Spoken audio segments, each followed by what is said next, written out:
What happens when a guy from the city accidentally contacts a guy from the country? It's not what you think. They strike up a conversation and same difference is created. JD and Kory talk the whole gamut of life as they each see it through the prism of race. One is a 6'4" black man and one is a 5'4" white man. Tune in and find out which is which. Agree or disagree, they will make you think, strike emotional chords, and more. Stick around. You might just learn something. Welcome to Same Difference with your hosts, JD and Kory. We're sharing our stories and how our stories impacted our approach to life. We take our perspectives into having dialogue about real life topics. Welcome back, everybody, to another episode of Same Difference Podcast. I am one of your co-hosts, Kory May, with the good doctor, Dr. JD Mass. Doctor, talk to me. How you doing, Kory? Woo! At the time of this recording, the Women's National Championship will be coming on in a couple of hours. And I got to tell you, we've got plenty to talk about. But before we get there, we need to give thanks. Thanks to a very special woman, Kiana the Goddess, and her partner, DJ FMI. Glad you guys are safe out there after the earth decided to shake you up a little bit over in that corner of the U.S. Yeah, and what's up with that? Hey, the earth said, hey, I'm still the one that's providing for all of you guys. Even though you built this concrete jungle, I still exist. So yes. Recognize. Let's say thanks to some of our listeners. Absolutely. Thank you to all of our listeners. If you are out there listening to us, we appreciate you bringing us into your life, that you can hear from us and that we can hear from you as well. Go ahead and connect with us at the appropriate times and places. We'll drop that in a moment. Samedifference.life, same different broadcast at gmail.com. Yeah. We appreciate hearing from you. And now let's get into this. So we've been. Let's send a shout out to Nadie and Essie. Yes, sorry. And especially because Nadie is your arch rival today here, buddy. Yeah, she went to South Carolina. She is a Gamecock. She has a master's, an MBA from South Carolina. So she is a Gamecock. Not that she knows too many, athletes or follows it at all from India, but she was here and she loves her little South Carolina stories. And so she was friends with a former volleyball player that was at a high level at South Carolina. I love it. I love it. So first, let's lift up the names of the people involved here, as many of them as we can. I want to lift up Coach Dawn Staley because as a young, strong Black woman from Philadelphia, the North Side, she has resurrected a moribund program in South Carolina and made them national champions twice. She is a Hall of Fame coach. All respect to her. Yeah. All respect to her. Mad love to her. And if she weren't coaching against my beloved Iowa Hawkeyes, I would be rooting for her. But today, I got to go with my hometown, got to go with my home blood. I am corn-fed today, as I am always. I'm rooting for my Iowa Hawkeyes. And I can't say this significantly enough.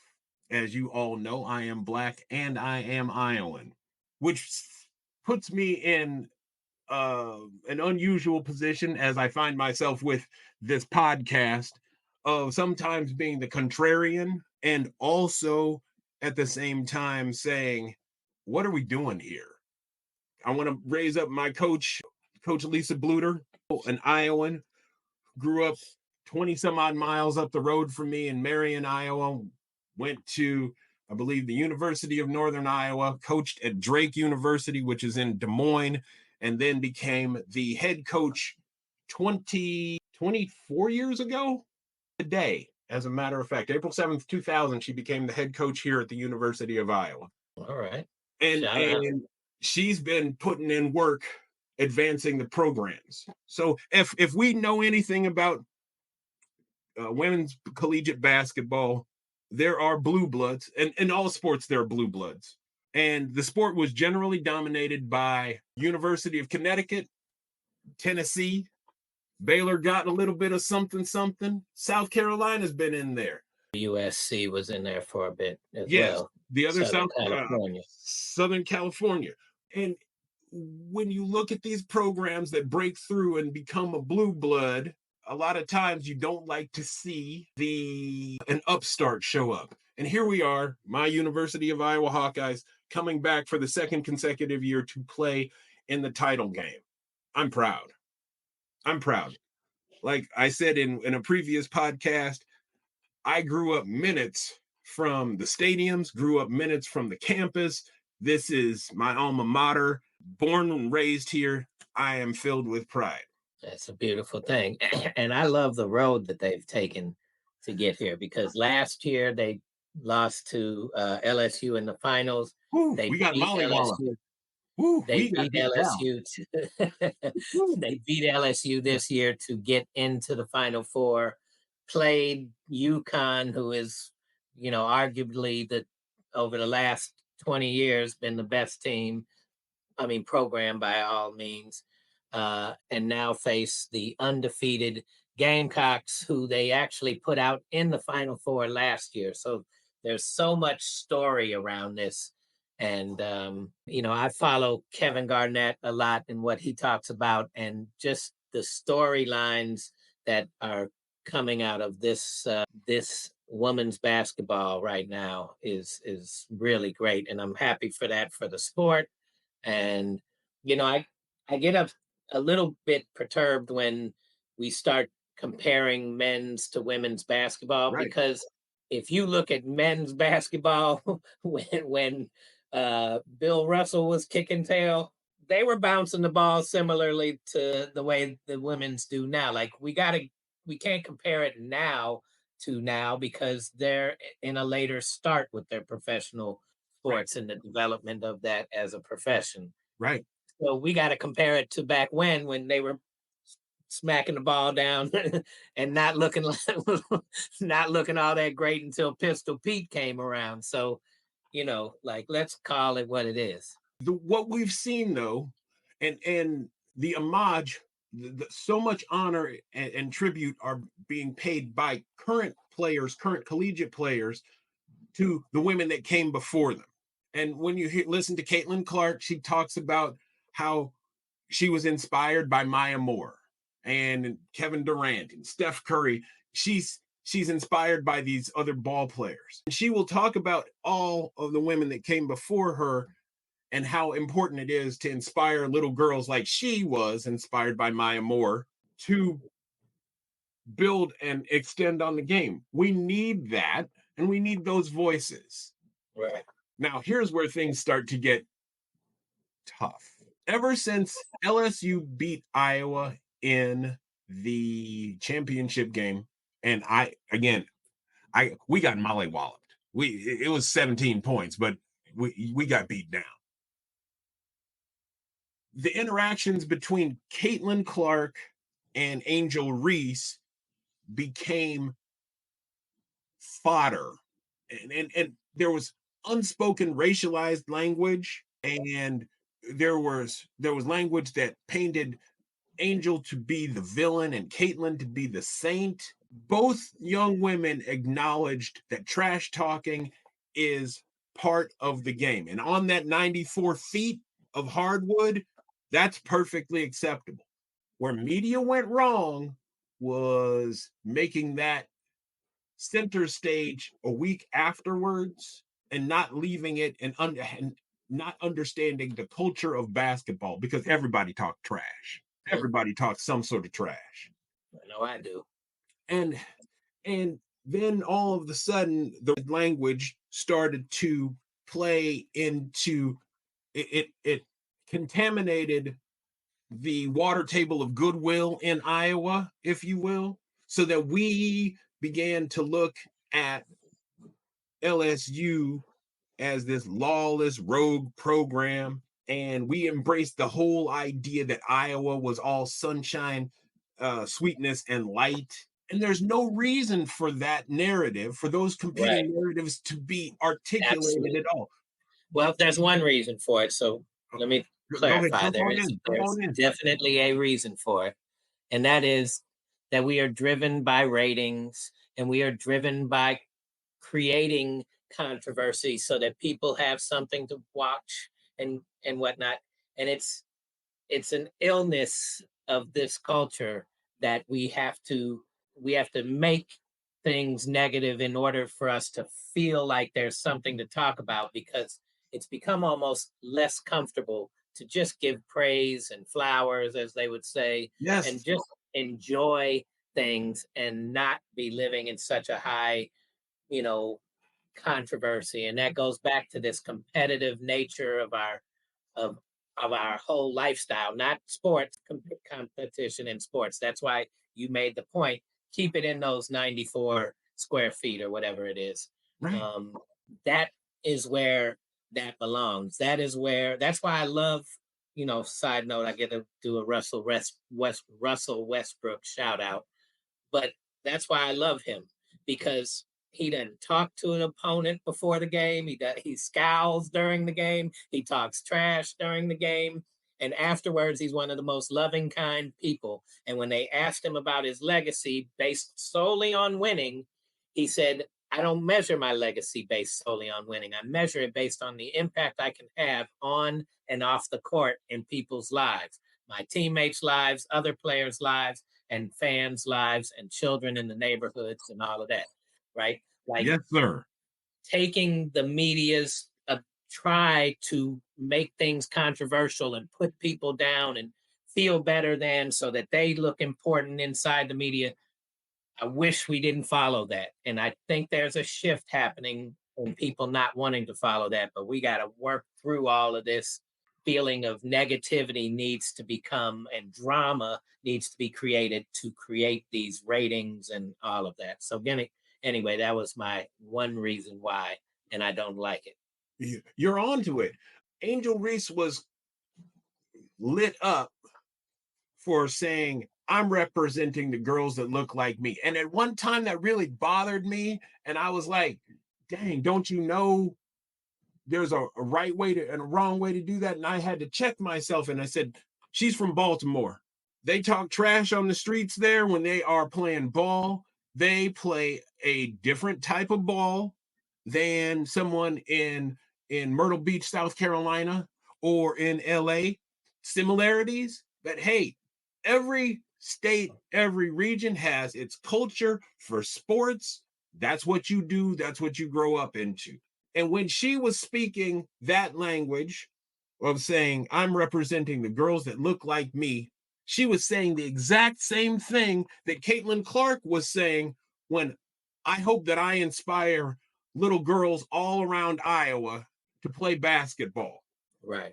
I had to check myself for my own biases here and say, wait a second, who's the tone deaf one here? It's not Angel Reese. It's not Caitlin Clark. It's me and how Right. I want to have my message filtered to me. And I really appreciate that. Like, they're not best friends, but they very much respect each other. Right. And they did not, neither one of them called out a problem with the other person's behavior at any point or any of that. It was on the court, it was allowed, they were competing hard, they were having a good time doing so. And yes, when you're competing, you talk trash. And I grew up that way. We talked a ton of trash, and these were the people that I loved. So, going back to this, you just got to respect that. And here's something else as I sit back and think about this. We project our values onto the teams we like.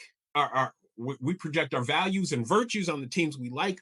We project our vices and failures on the teams we don't like. Very well said. And when we do that, when we stop and think about that, You're like, oh, they're lawless, they're thugs, they're yada yada this, yada. Like, stop. Back that up. Back that up. Do they play a physical type of basketball? Sure. Is it an intelligent type of basketball? Yeah. They didn't win that basketball championship by accident. They're No. bigger. Why wouldn't you play to your strengths? If I'm bigger Exactly. than you, I'm gonna knock you the hell over. Exactly. If you have a team that's suddenly shooting lights out from 3-point land, I can't, and I can't defend that. All we can do is take the L. All we Yeah, can do is take the L. I the can't. body. If I forget who said it. It was Tom Osborne. I think he was the Nebraska coach. It was like, or maybe it was Barry Switzer, Oklahoma coach. Yeah, it You was know very what's slick. you know what's coming. I'm not gonna stop doing what I do. You got to figure out how to stop us from doing what we do. Right. You get If you beat me, you got the opportunity to talk trash until we play again. And you know what I have to do? To take that. I got to take that L, and I got to figure out a way to improve so that I can beat you, so the trash talking stops. Now, South Carolina and LSU and Iowa are all paying attention to each other. We were all staying within that top 4, 5, 6 the entire year. And if Caitlin did something well, we were watching. And if Angel did something well and LSU won, we're paying attention. South Carolina kept on winning. And everybody was like, dang, they're the big dogs this year. We have to pay attention. So everybody's looking in the rear view mirror at each other going, huh, I wonder when we gonna meet up. We are going to meet up sometime this year. And as a fan, I'm paying attention to every single game. I have never watched that much Southeast Conference basketball in my life, but I'm just watching as a fan. Like, are they going to match? Can we match up with them? Do we have anything that's going to be able to stop Angel Reese, Anissa Morrow, and Flau'jae, all those balling girls down at LSU? And then I'm watching South Carolina going, do we have anybody for Cardoso or Malaysia Full Wiley? How are we going to?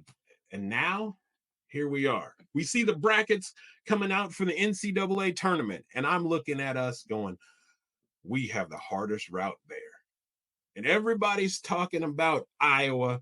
They're not going to make it past West Virginia. They're not going to make it past Colorado. They're not going to make it past LSU. They're not going to make it past UConn. There's no way Iowa's going to make it to the championship game. And now here we are. And along the way, we heard all that narrative crap that we couldn't do it. And then something jarred me out of that. Iowa beats LSU. And in that press conference afterwards, I heard something that made me sick. It was when Angel Reese started talking about how she'd been sexualized and how she'd been made the villain. That didn't make me sick. It was the fact that I could suddenly see it. And now that not only could I see it, I understood it in a way that I couldn't before. And we're going to talk misogyny writ large here. So bear with me because this is a moment. She was talking about how she had been sexualized, and I'm on the phone with another friend who's a father, and I was like, well, if she didn't want to be sexualized, she shouldn't have put her pictures up on of her in a bikini on the on the internet. And she must have won it. And I stopped myself and I said, well, hold up, we got to work this out. She has a right to put whatever she wants to on social media. And if men can't control themselves, the men are the problem. Yeah. Just because she wants to wear a bikini doesn't mean that I need to comment on it. I may have the right to comment on it, but I don't have to. I don't need to comment on it. I don't need to denigrate her. I don't need to give her any unwarranted or unnecessary attention. And it sparked a thought in my head. I have 2 daughters. You know, I've got 5 kids, 2 daughters. And one of my daughters, my youngest daughter, told me, Dad, I don't feel comfortable when I walk past groups of men. And that's been rattling around in my head for a while. And I was thinking, damn, my child doesn't feel comfortable walking, and she dresses professionally around groups of men, which made me think about my response. Angel Reese doesn't deserve to be sexualized. That's not, that's a man thing. And we as men need to understand and confront that and say, that's not acceptable. Dude, that's not cool behavior. So what if she is fine? We can say she's fine. We can say it to each other, and we don't have to articulate it anything else beyond that. We don't have to tell her, baby, you fine. No, we don't need to do that. No. It reminds me of, as my mother would say, when she would tell me uh, stories of her childhood. The men might tip their cap, they might tip their hat at a looks good, acknowledge, ma'am, and go back talking. That was it. It was like, I acknowledge your presence. I see you. I don't have to say anything else. Respect. That's it. There's nothing that there. My boundaries are at the ends of my fingertips, and my fingertips are not touching you. My words are not touching you. It was an eye opener because for me to have got it and said, okay, let me think about my daughter in this position. Angel Reese, you good. You good. Claim the agency over the things that you have control over. I'm not going to argue with you. I'm not going to tell you you're wrong. I'm not going to be over here saying what I want from you is is your physical being. Maybe when you get older, you will have your own decisions of how you want to present yourself. That's fine. She's 21, maybe 22 years old at the most. We're not fully mature adults at 21 or 22. Our brains aren't fully developed. And unfortunately, too many of us in this country, we aren't set up to value humanity and life enough to even mature. As we get older, we think it's cooler, and this is across all races, ethnicities, and all of that. We think it's cooler to not sell out, and that goes again, not just because it's used in the Black community a lot, but to maintain this level of coolness and immaturity. And it's our freedom, which I think our freedom decisions are often tied to being irresponsible. It's Right. my freedom to eat messed up. It's my freedom to act and say whatever I want to say. It's my freedom to do this. It's your freedom to be irresponsible, is what you're saying, Right. because you're not taking responsibility for yourself. And it's part of one of the reasons why I definitely have struggled talking to women, or in the introduction phase of talking to women, is because it's too often, and I know my son's mom goes through this a lot. She's a beautiful woman. Too often, as a smart, intelligent woman that she is, trying to get business done and set up businesses and do things in the community. I'll do that for you, baby. But what you gonna do for me? Right. Right. Why? Why couldn't you do that for her? Because she's going to be a star in that role and be able to shine and have a positive impact on them. Right.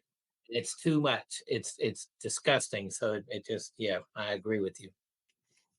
So, and watching this as a dad and as a sports fan, I'm not looking at this from a patronizing view. I'm looking at this more from the idea of like, geez, we can do better. All men are giving death threats to Gabby Marshall, an Iowa player who was on the receiving end of, and I'm using air quotes, controversial call against UConn. And Angel Reese is getting these death threats. Why are we saying things like that? Why do We we are an need, injured mind. Go yeah. ahead. What's the value? This is again about power. And I Mhm. have more physical power than you, and I'm going to intimidate you. This is a mindset. Like you said, women's sports, men's sports, two different things. Why can we not honor excellence in sports? Why can we not? No, excuse me. Let me backstep. Let me backspace. Let me step back.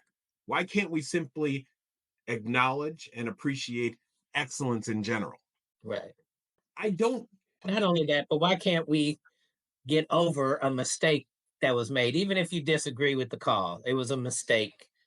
It wasn't planned. They didn't come to your house and try and harm you and your family. They didn't do anything. You're not under threat. You're not defending yourself. You're being an aggressive person for what? Because your feelings were hurt, because you didn't get the results that you wanted, because of what? There, I am still ready to throw up at the 1985 World Series outcome when Todd Worrell stepped on the bag and they called the runner safe, and that would have ended the World Series. Cardinals would have been or been close enough to the ending the World Series. I can't remember if it was the last play or second to last play. I think it would have, but it would have given us the championship. 4-2, we'd have been winners. The next play, he's shook up. Kansas City comes back, wins it. Did I mention this was 1985? Yes, okay. You did. I heard that. 3 years ago, I heard from the umpire that he's still receiving death threats. Now, obviously, this isn't the majority of us. The majority of us are more mature, but still, like I mean, it's less now, but it was more then. Get out of here. Yeah. Yes. Save that venom for something that for a cause. Save that energy, not the venom. Save that energy for a cause that is truly meaningful, like clean water infrastructure. Right. Let's see that. I'm watching, because social media is where breaking news often happens, and that's the most generous thing that I can say, is opened up small independent reporting, but it's also opened up the cesspool of vitriol and hatred, because everybody can be an anonymous keyboard warrior. And Nobody cares tough. about women's You basketball. can be tough as can be. Oh my goodness. I call them Instagram gangbangers. Right? You are super tough on Instagram. Can't have a conversation, can't hold on to anything, but you can be tough and threatening and Oh, yeah. as if that's not a form of cancel culture, just as, they complain about the other side being, yeah, get at it. No one was paying any attention to women's basketball before Caitlin Clark. No, I'm sorry. I've been a women's basketball fan for decades. I've been paying attention. 10 toes down, I'll watch women's basketball. I appreciate happily. My favorite podcast to this day. Well, it's now a second favorite podcast to this day. I see what you did. Is the Knuckleheads podcast, Q Richardson and Darius Miles. And they, first of all, they don't get enough credit because Matt Barnes and Steven Jackson, with all the smoke, are on a much bigger platform. Right. But they did it first. By far did it first. And they have been giving credence and platforms to women basketball professionals and retired women professionals. And some of those stories are the greatest stories, and they get into it. And one of the things I love about them too is because they're more kind of rough around the edges in the way that they speak and all of that. They're not professionally trained by ESPN and Fox Sports. It's just a natural interview instead of having to read the screen. Side note, just because it makes me laugh, I was complaining about how Matt Barnes and Steven Jackson read their questions from time to time. You can see them go, so the next question I have is da da da da. And my best friend was like, dude, they're high as can be. they can't remember the questions. They have to read it like that. Have you ever read something when you were high? I was like, oh yeah, okay.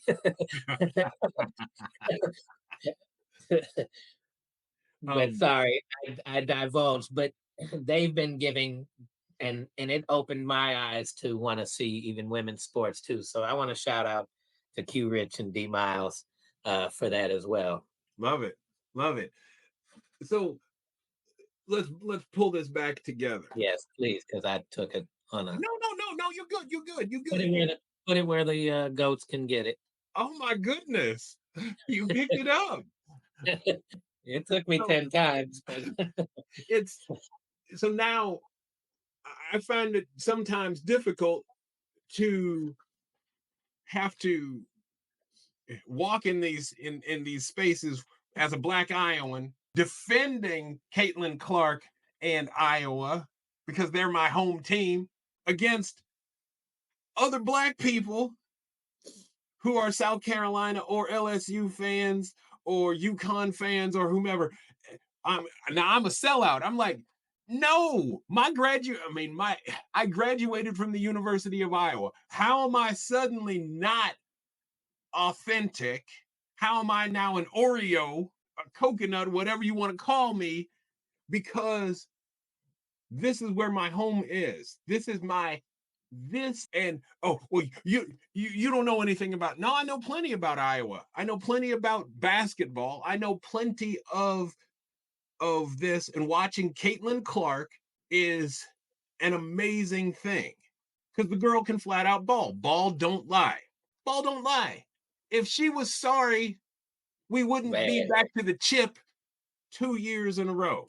she, having not have watched her the majority of her career, the last few games that I did watch, when she throws that ball up, I'm going, really? And I go, oh yeah, really? Oh, okay, good.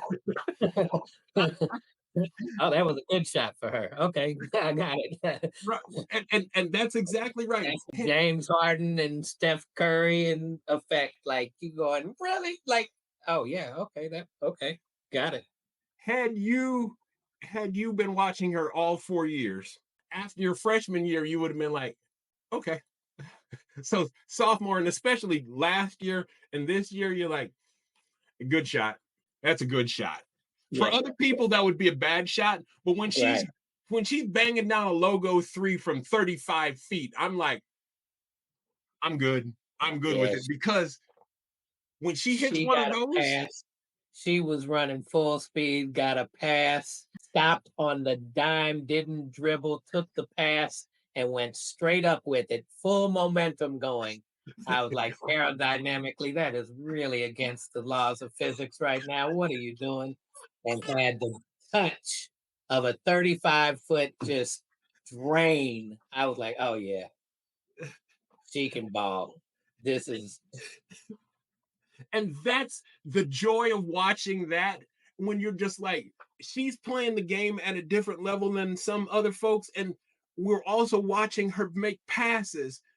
And she's making passes in tight windows that have no business being there. And all of a sudden, yeah, ball's there, our cutter's there, and it's going into the basket. And I'm like, how can you not appreciate this young woman playing that kind of ball? yeah.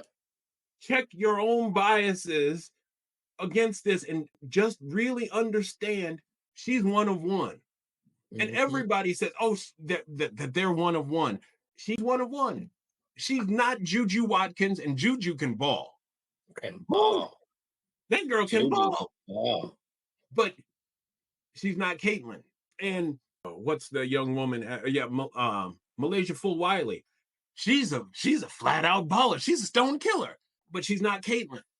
And Mhm. Caitlin isn't them either. You're Right. seeing the ball game evolve in ways that the whole spectrum of women's basketball is being enriched because each one of these young women are inspiring more young women underneath to start playing basketball. And if I can be Caitlin, I can be Juju, I can be Cameron Brink, I can be Malaysia Full Wiley. I can be one of these ball players. I can be Cody McMahon at Ohio State. I can be um, uh, Camila Cardoso at South Carolina. And nothing is better for the game than I can be Paige Beckers, if you will. Nothing is better than watching these young ball players inspire other people to play ball. And there's more than one way to play basketball. Right. Right? More than one way. I do wish Angel hadn't gotten hurt, because there was such a beautiful dynamic going when they weren't passing her the ball and she was like, no, pass me the ball and watch what happens. Right. And whether she scored or affected it so that other people could have an easier shot, she was doing it. And she was playing defense, and she was like, they don't even play like they're not even compatible in that, but there was a beautiful war of going on of these two stars and the co-stars around them just playing ball. It was really beautiful. You could see each star's respective influence on the game. Yeah. Because Angel is rebounding like a woman possessed. She's rebounding hardcore. And making you think twice when you come in the hole, like, how am I going to get this past her up towards this basket? Yes. And then at the same time, you're watching Caitlin slice and dice, and she's passing the rock, or she's putting that 25 footer, and you like, dang. And you see, and when Caitlin's hitting those, I'm gonna be biased. It hits differently than someone hitting a normal 3-point shot, because you can defend someone out at 21 feet. You don't think you have to defend someone at 27. Yeah, I liked Gilbert Arenas pointed that out. He said what she does is same thing as Dame Lillard does, is they start off each half taking a deep bomb just to make you know, I'm going to shoot this. So now you got to defend me this much further out, and now I got more room to blow past you too. Yes, sir. And every time you get a chance to watch the women play, you're seeing it evolve up. And that evolution is for a couple of reasons. One, more eyeballs, more inspiration, more resources are being invested into women's sports so that you see better competition, better skills being shown off. And the women's game now is far different than it was 30 years ago. Heck, it's different now than it was even 10 years ago. Right. You've got more parity and more stars coming out, which lets me have, I'm a storyteller. I get invested in the stories. Right. I get invested in the stories of the girl from West Des Moines, Iowa. I get invested in the story of the young woman from Los Angeles. I get invested in the story of the center from Brazil. I get invested in the young woman from Minnesota, because they're marketing. Someone has the foresight to market the stories of the young women in such a way that I am emotionally connected. I'm more emotionally connected to the women's bracket this year than I have been to the men's bracket in years. I almost don't care about the men's bracket anymore. I don't care. They haven't done a good job of making me care about the men's game, because. Oh, so wait. Go ahead. Then I get to say this point. I don't even know what happened. I got to look it up. But my alma mater won was in the finals of the not invited tournament for the women's. Yeah. Yes, they did. No, they couldn't have been, because you were the number 2 seed. Oh, you mean, wait a second. Not the Ohio State University. Sorry. That's not my alma mater. That's my first freshman year. My fault. I'm getting old. Why are you picking on your old man? St. Louis, you are the NIT championship over Minnesota, over your Big Ten folks. My apologies. I am more than happy and willing to give you your flowers and say I was wrong. I was forgetting about I wish I would have known that they were even in the NIT. I wasn't paying attention. My father told me yesterday, and I just wasn't able to. Why I was flying back from Florida when when the game was going on. But yep, Well, congratulations to you. You got something else to be proud of. See, yeah. you made such a big impression on me about the Ohio State University. I forgot about everything else. I understand. So, what we have to look forward to today's game at 2 o'clock Central Standard Time. And win, lose, or draw, it's going to be a great game. And then, as soon as this is over, the clock starts for next year. And all the young women who didn't succeed are working now because they want to get back to that. There are 360 Division One basketball programs. Only one's going to be happy today. Only one's going to be happy. 359 other programs are looking up at that one team and saying, we're going to be there next year. But that's okay. It's for our entertainment, for their level of accomplishment, and it means nothing else outside of that rectangle.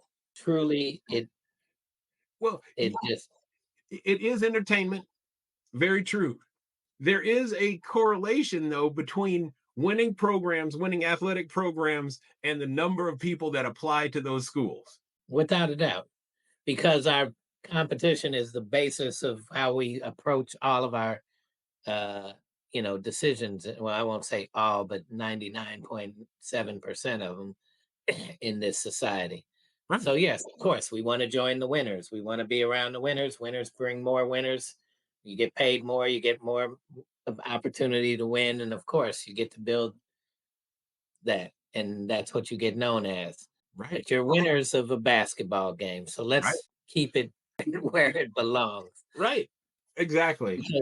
Doesn't mean that at 2 o'clock, I'm going to be cheering the dadgum fool head off. I'm going to be cheering. I guarantee you, 99.99996534421 people watching the game can't outplay the losing team players at all. So just enjoy.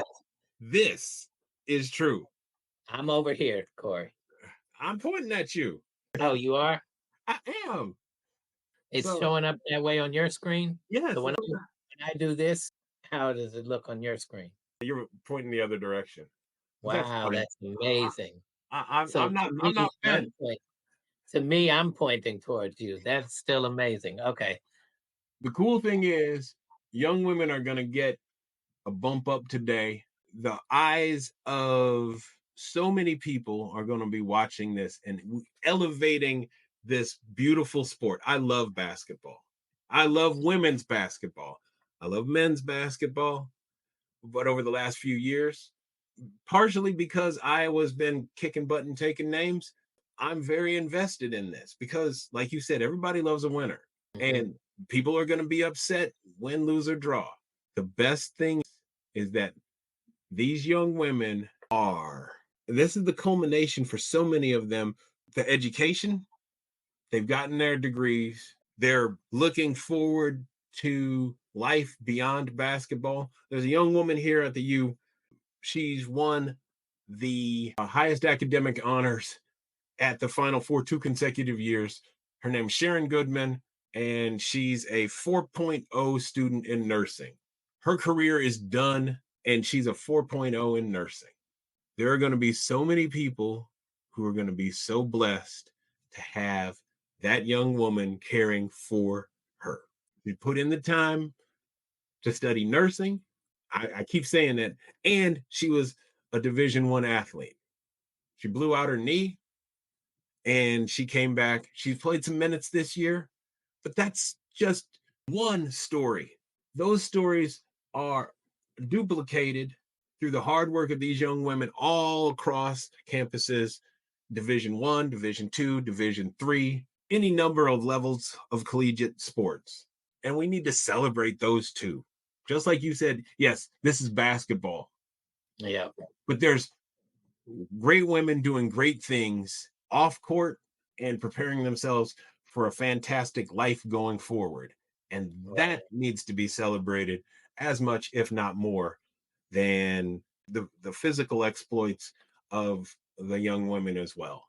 Without a doubt. We So, need some healing. We need to raise our level of energy right. to a higher vibration.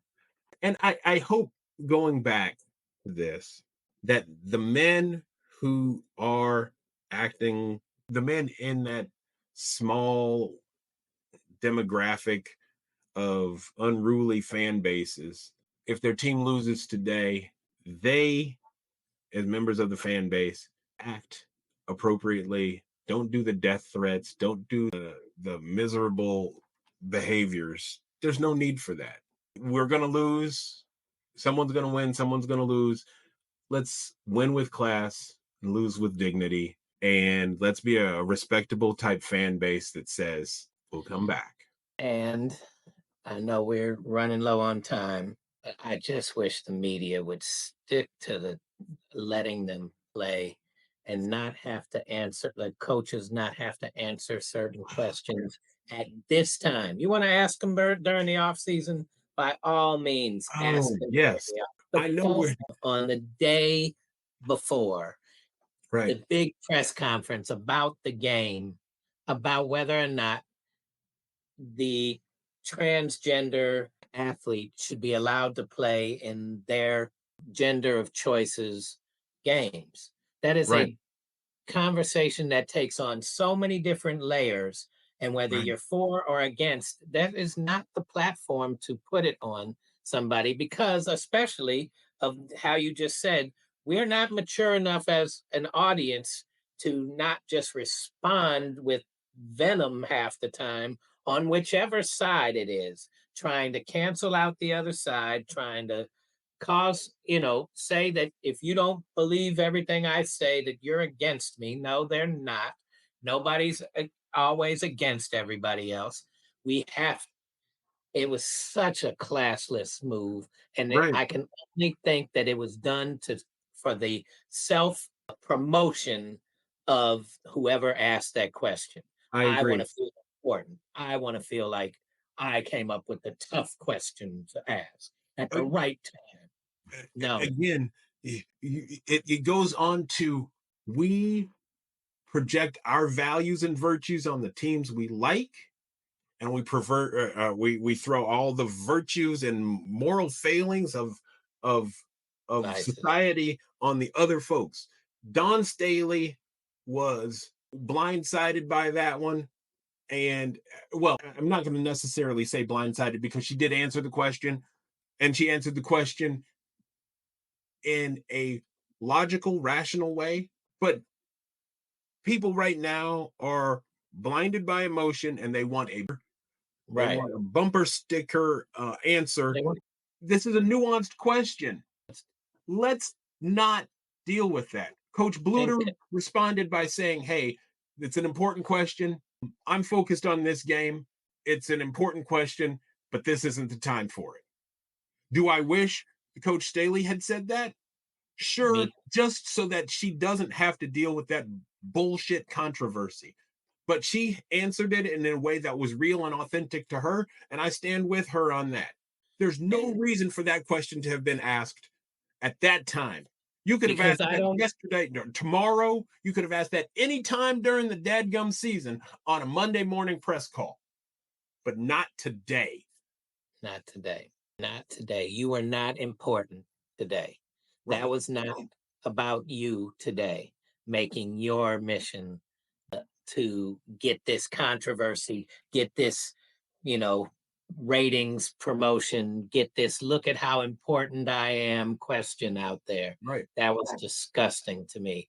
And it Right. doesn't serve anybody in either side of that, or wherever you fall in this nuanced way of looking at gender.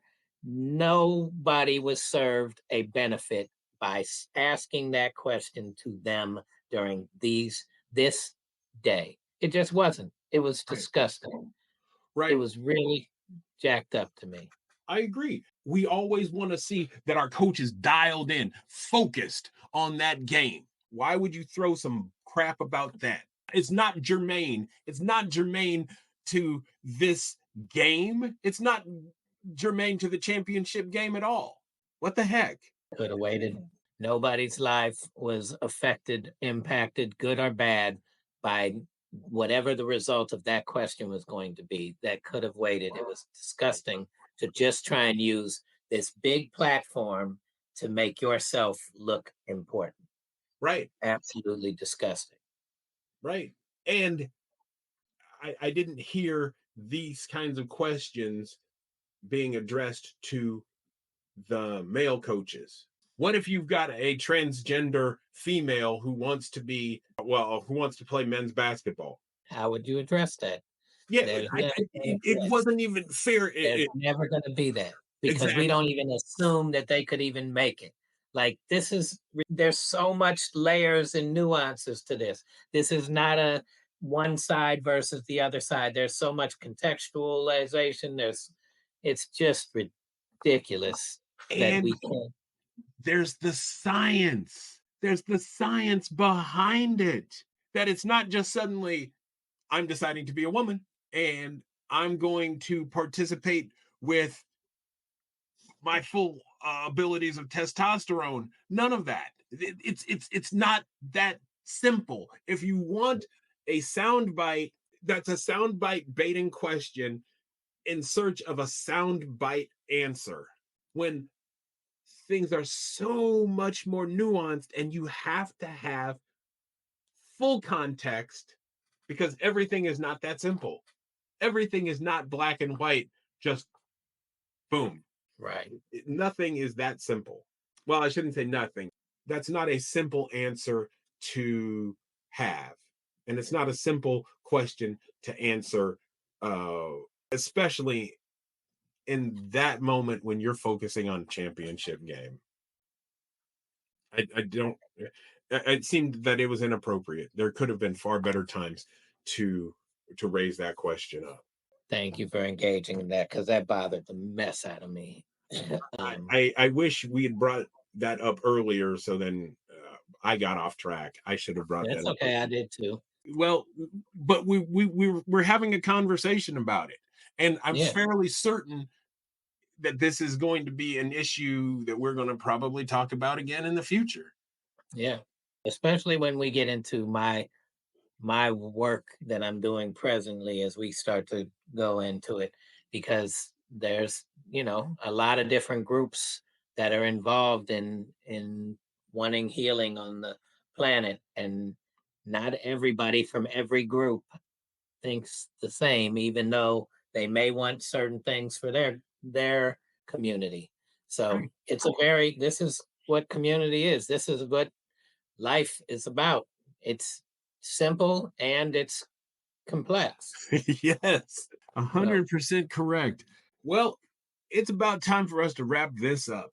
In a couple of hours, we're going to know who the national championship for women's basketball belongs to. It might be South Carolina, it might be Iowa. Either way, there will be compelling stories that we're going to discuss. There's going to be opinions that I'm going to share that JD may agree with or disagree with. But what's going to happen is a genuine dialogue between two people who care about each other and care about you, our audience. Tell them about it, JD. you can reach us at samedifference.life.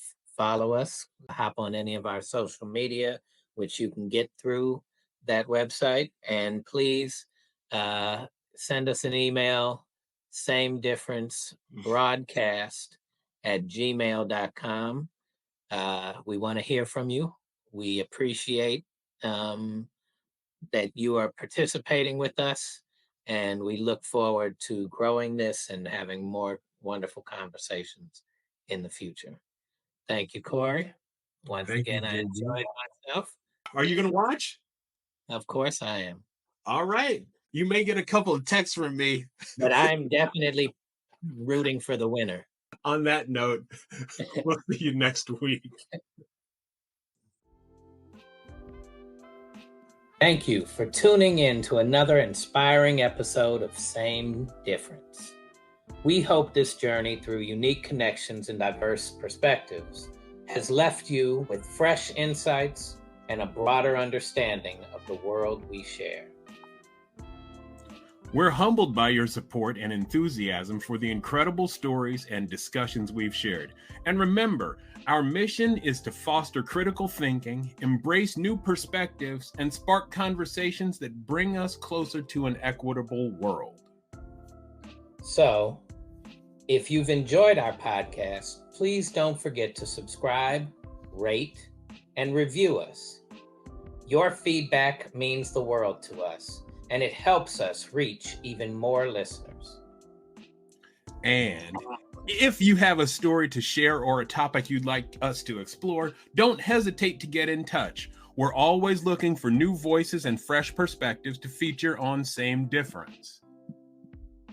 Until next time, remember that our shared humanity is our most powerful asset, and by working together, we can bring about positive change. Stay curious, stay compassionate, and keep making a difference. Thank you for being a part of Same Difference.